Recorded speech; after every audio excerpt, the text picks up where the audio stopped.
Hi, thank you for watching this video. I hope you find the content of this video informative and immediately applicable. Now, because ergonomics contains a lot of information, we're going to release videos over the next 2 to 3 weeks. And today, we're going to talk about sitting. And most of us have no idea of how to sit properly. And we do a lot of sitting. I mean, think about it. Whether you're a business person flying to your next stop, whether you're a musician riding for long hours on a bus, or whether you're an office person working at a computer all day, we all sit a lot. And not sitting properly can cause a lot of problems. Take, for instance, someone with back pain. The most common complaint that I hear of somebody with back pain is, I just can't find a good position to sit in. Or I can't sit for greater than 10, 20, or 30 minutes at a time because of my pain. Now let's take that person and put them in a good, proper sitting position. About half of them will get relief, and the other half will complain of worsening pain, some of them to the point where the pain starts to go down their leg. So what's going on here? Well, let's start with the person that got relief. For those that got relief, the structures in their back that were producing the pain now have been relieved of the pressure, and they're no longer feeling the pain response. For those that got worsening pain and worsening symptoms, additional pressure has been placed on those structures, and now they're getting an additional pain response. Now notice, I said painful structures. There can be a number of different things that are going on back there that can cause pain. For instance, people that are 20 or older, about 75% of those 20 or older have a bulging disc in their neck.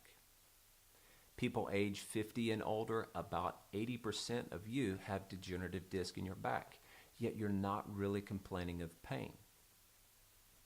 The point here is that just because we have a diagnosis does not mean that those structures are what's causing our pain.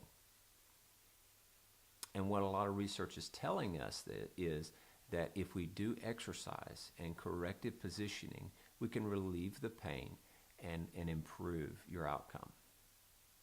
So now let's talk about the way people normally sit and the way people should sit. All right, first let's talk about how people normally sit, starting with the head and working our way all the way down. So starting with the head, you'll see the head drift forward. Then you'll see the shoulders round over, and along with that, you'll see the upper back round. Because the upper back rounds, then you see the lower back round out, and you get what's called a curve reversal in the lumbar spine. From there, you'll see the hips kick forward, and the primary contact point on the seat will be your tailbone. This is called sacral sitting. At this point, the hips are way out from the back of the chair, the knees are way out in front. Some people will kick their feet forward to give them extra balance. Some people will put their feet under and put a lot of pressure either on their Achilles or on their calf muscles. So this is not a very good position to sit in, definitely something you don't want to sustain. But now let's talk about how you should sit. And we're going to start with the base and work our way up and back down. So starting with the base, you want your hips slid all the way back to the back of the chair. Then from here, you're going to want to sit up a bit taller through the lower back. See how that curve in the low back kind of comes in a little bit more. We're not rounded anymore in the lower back. We're kind of up again.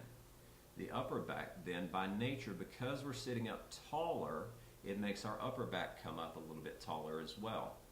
From here, we're going to pull the shoulders back a little bit. Okay? Ideally, we want our feet flat on the floor. So we're going to put our feet here and here.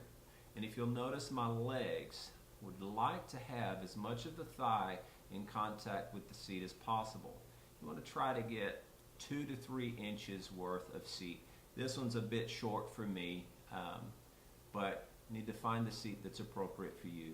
About 2 to 3 inches from the start of your knee is where you'd like to have it, just so you have maximal contact with the back side of your thigh. Now from here, you want your feet flat on the floor or slightly in a dorsiflex position. Now dorsiflexion is where the heel's been backwards, but not much. just enough to give you a little bit of input from the ground through your feet, and that's all, just barely.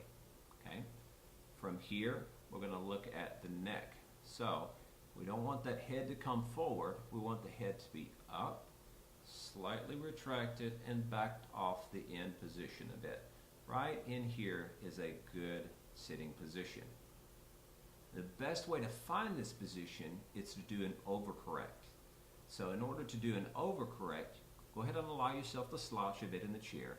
But from here, really lift up, overcorrect, really pull back, really retract that head backwards, and then back off about 10 to 20%. That should be about where your normal posture should be. All right, now I know what you're thinking. Who can hold this position all day? No one. Even Mr. Universe will fatigue. He's got muscles on top of muscles, yet he'll fatigue and he'll slouch. What we've got to do is constantly monitor throughout the day. Every 20 to 30 minutes, just check yourself really quickly, then correct. It takes less than 10 seconds to do that. Additionally, you can get supports, such as a lumbar support roll or a wedge for your feet. But be careful with the lumbar support roll especially. Getting one that's too thin won't provide you enough support, it'll just smush. If you get one that's too thick, then it will push too hard on your low back and could possibly start producing a bit of pain back there.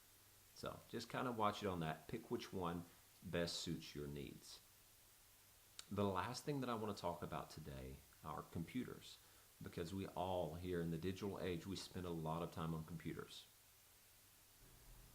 Okay, let's talk about computer position. So because this is a laptop, we're limited on how we can move this and keep us in a good position ergonomically.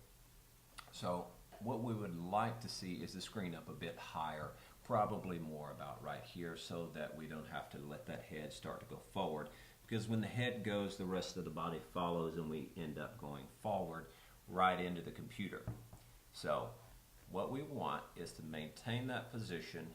Elbows are kind of right at our side, right in here. The head can drift down about 15-ish or so degrees, kind of like so, and that's okay. As long as we can see it without straining our eyes, that's what's important. As soon as the eyes start to strain, the head goes forward, and then we have problems. Thanks for watching this video. The most important thing that I could leave you with is every 5 to 10 minutes, get up and move. You'll be surprised at how much that will help you. And if this video has helped you out in any way, please like, comment, or share it with others. Share it on social media if you like. And if you have questions about anything that we've talked about, feel free. Give me an email at dustin@drdustinhoward.com. You can feel free to go to my website, drdustinhoward.com, and reach out to me through there. Thanks, and have a great day.